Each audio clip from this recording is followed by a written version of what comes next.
জন্য মুমিন বান্দার বৈশিষ্ট্য হচ্ছে দুঃখ কষ্ট বেদনা জ্বালা এগুলোতে সে আপসেট হয় না, সে হাল ছেড়ে দেয় না, সে ভরসা রাখে একজনের উপর, চিল্লায় বলতে হবে তিনি কে? কারণ মুমিন জানে রাত্রি যত গভীর হয় অন্ধকার তমানিসা ভেদ করে সুবহে সাদিক হয়। মুমিন জানে গর্ভবতী নারীর পেটের ব্যথা যেই দিন বাড়তে থাকে ওই দিনই নতুন মেহমান আগমনের সময় ঘনাতে থাকে। মুমিন জানে তার জীবনে দুঃখ কষ্ট বিপদ যত বাড়তে থাকে সুখের দিন কাছে আসতে থাকে।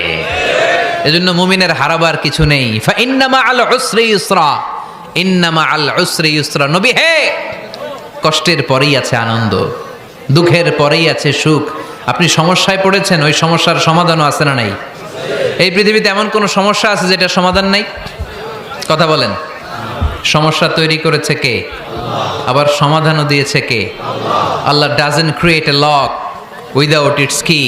আল্লাহ কখনো চাবি না বানাইয়া ওইটার তালা বানায় নাই। কথা কন। তালাও যেহেতু আছে ওই তালার চাবিও বানিয়েছে কে? মা আনজালাল্লাহু দাআন ইল্লা আনজালাল্লাহু লাহু শিফা। আল্লাহ দুনিয়ায় এমন কোন রোগ পাঠায় নাই যেই রোগের ঔষধ বানায় নাই।